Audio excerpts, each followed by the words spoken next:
Don't forget to like, follow, subscribe, and turn on notifications so that you will receive alerts when there are new episodes.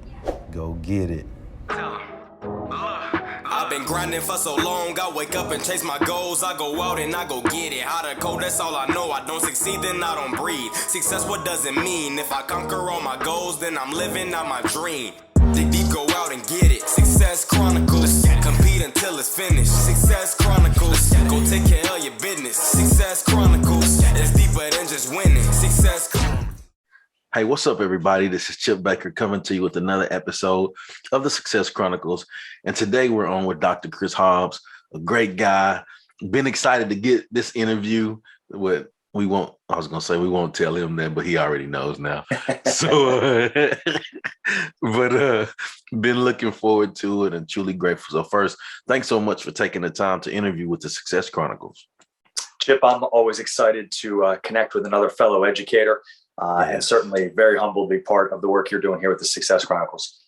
Yes, sir. Well, tell us a little bit about who you are. I know off air we talked about your journey, your story. Yep. If you don't mind sharing that with the audience so they have an idea of who you are and what it is you do. Yeah. 21 years now in education. Prior to that, I was raised by an educator. Both my parents are in education for their entire careers. And so it's kind of the family business. I'm a Northeast native, so being raised in South New Jersey, right outside of Philadelphia. So I'm paying attention to my 76ers right now, seeing how they're doing in the NBA playoffs. And then really what started my journey probably at education beyond just being raised in the home of educators is I got a chance to play Division III college basketball up in the Northeast and played for a man named Mike Shao, and he just had a huge impact on my life. He was a psychopath in all the right ways, and it just really put electricity in my veins for the impact you can have in the educational setting on a young person's life. And so right out of college, after my playing days were up, I wasn't anything special. Loved it, worked hard at it, just, wasn't all that gifted in it. So jumped right into coaching and teaching and spent the better part of 16, 17 years as a varsity basketball coach and athletic director. And that took me from the Washington, D.C. area to the New York City area to West Palm Beach, Florida. And in West Palm, I've been at 4 schools. All 4 have been incredible communities, and they've been incredibly good to me and my family. You're at a good place when you cry your eyes out the day you leave. And so I've cried my eyes out 3 different times, leaving 3 different schools, because they were great people and they were great to me. And so that being said, landed in West Palm Beach, Florida, gave up coaching varsity basketball and just focused on athletic administration, as well as some other things that were going on in my professional life that were positive. And we just had a wild 5 years, again, in all the right ways. In 2018, I was named one of the top 40 under 40 sport leaders in the industry of sport by Coach and AD Magazine. 2019, named the National High School Athletic Director of the Year by BSN Brand Sports. 2020, got invited to join Baylor's brand new Center for School Leadership as an advisory board member. Picked up a doctorate along the way in leadership behaviors. And it's just been a rip-roaring time. All those awards were because I was just with the right people at the right time. I really didn't really earn any of those things on my own. It just so happened that some people were crushing it that I happened to have the blessing of supervising. And so they just assumed that maybe I had something to do with it, which probably I didn't. And then just about 9 months ago, made kind of a niche change, if you will, inside of education. And I am now the Director of Institutional Advancement at Second Baptist School in Houston, Texas. That's a mouthful. What it means is I provide executive leadership to admissions, marketing, advancement, and communications at our school. Or maybe a better way to put it is I'm kind of the megaphone at our school. Whatever good's going on, I try and turn the volume up on it. So it's been a great 9 months. That's awesome. Such a neat journey. And it's always a blessing. And I want to share this quote with you. And you're like, this is from one of my former pastors, Pastor Danny Green. And when I heard it, it blew me away. But just listening to you talk about your journey made me think of it. I want to make sure I share it with you so you can use it too. Just said, I'll tweet it out. I might not give you credit, but I'll tweet it out. There you go. It said, life moves at the speed of our relationships. Oh, wow. That's good. That's good. That's good. Life moves at the speed of our relationships. And, just hearing you speak about your journey and the things that you've been blessed to achieve in your career and your life. And then you said, some of the people I was around was just great people, just good relationships. And that's what it's all about. And from that, opportunities bring opportunities. You get opportunities from that and great things happen for you. So I think that's always neat when those things can happen like that. I like that quote. Yes. So what are 3 things you've accomplished in your life that you're proud of? Yeah. That's, man, oh man, I'm sure you've got some people as guests here on this show that have had an incredible list. And so as I reflected on that, kind of pro tip, everyone, Chip sends out like a little like questionnaire sheet so you can be a little prepared for this. So I'm a little prepared for this. And so I would say in a bucket would be, I kind of put those 3 things into 3 buckets. One of the buckets would be married my high school sweetheart. We've been happily married for 21 years. We dated for 5 years before that. So we've known each other. We've been a couple more than half of our lives. And that's been a great thing. There is just a million ways in which she has been so good for me, in ways that I didn't even know she was being good for me, or maybe in ways that I thought at first were very frustrating. And so some of the best relationships we'll have are like that. We don't even know the positive impact they're having on us. And as you grow, some of the things that were frustrating at first, you realize that's the friction of iron sharpening iron. And that's how you get better, and that's how you grow. And so I would put her and my 3 children. I got a 20-year-old, and a almost 18-year-old and a 16-year-old. And they are just passionate. They work hard. They accept responsibility. It's such a big deal for young people. You got to own it, right? Like if you want to own success, you got to learn how to own failure first, because they're the same thing. And they, to this point, have done a great job with that. And that's a blessing to watch them kind of live their lives in that way. So I would put that as a success in my bucket. I got a happy marriage for more than a quarter century now. I got 3 kids that I'm super proud of. And it looks to me like they are moving 100 miles an hour in the right direction. So that's one bucket. Another bucket I would put in is something I really got a taste for in my time as an athletic director, is celebrating others. When you're, I led at some really, really solid athletic departments, downright elite athletic departments that were full of just elite coaches. They didn't really need me to tell them how to coach. They were very, very accomplished. And people like that can do almost everything. But one of the things they can't do well is they can't celebrate themselves well. It just is never lands right. And so I took it very personal to celebrate them well, because it's one of the few things that I could actually do for them. And so one of the successes I'm really proud of is the opportunity to help coaches get inducted into Hall of Fames, which I've done, help coaches celebrate major milestones. Some of them they didn't even know they were closing in on, but someone who loved them tipped me off, and we started tracking it, and we're able to make a big deal about it when it was accomplished. And so celebrating others and their major milestones or significant achievements. And that's an important lesson, I think, for leaders.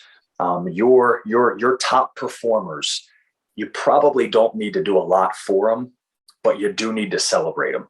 And guess what? They'll probably push themselves to an even higher level. And that's rewarding for them. That's rewarding for you as a leader. And so that would be one of the things. So my marriage and my kids is a success for me. Celebrating others is a success for me. And then the final thing that's a success for me is the opportunity to share with others.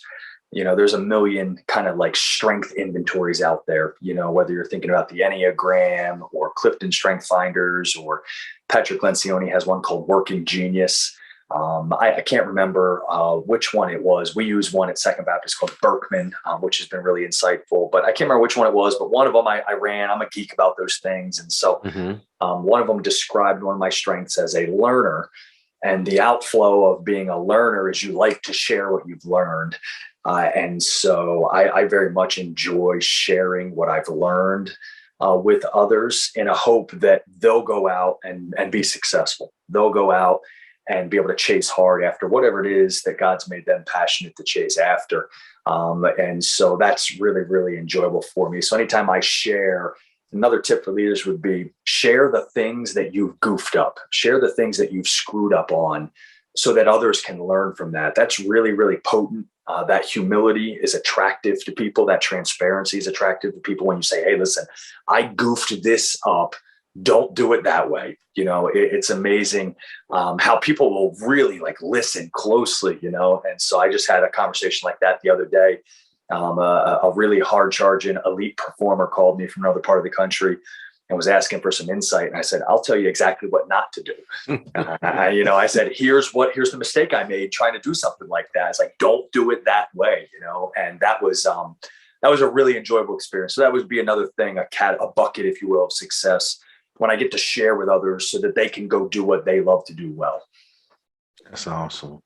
Well, hearing you talk about your journey, hearing you talk about the 3 things that you've accomplished that you're proud of, Doc, I would consider that to be hugely successful. So let's hit on success. What is your definition of success? Yeah. So we're going to get a little deep here, Chip, if that's okay. Let's go. 3 questions that everyone needs to resolve in their own minds. And that is, where did you come from? Why are you here? And where are you going? Those 3 questions are the underpinnings to life. And so for me, I believe that God has uniquely created every single person, and with a very specific purpose and plan in mind. And so he created Chip with a very specific purpose and plan that only Chip can accomplish. Same thing for me. And so I would define success as submitting yourself to that reality and finding great fulfillment in pursuing that purpose with everything you got. All gas, no brakes. Go find out what it is that God has created you and you alone to do, because when you do what you were created to do, that's where you find a lot of fulfillment, a lot of enjoyment, a lot of happiness, even when things don't go perfect, which they never do. You can find a really abundant life pursuing what it is that God's created you to do. So for me, success is doing that, all gas, no brakes. And along the way, hopefully encouraging some other people to do the same thing. So in response to that, I really just have one word, and that word is boom. Let's go, man. Come on. Hey, that is some good stuff. And here's what's so important. I mean, we live in complicated times. There's no doubt about that. Yeah. There's a million reasons why they're complicated. And I think one of the things that we have learned, and maybe some people listening to this, maybe they'll be awoken to the reality that clarity is priceless in today's complicated times.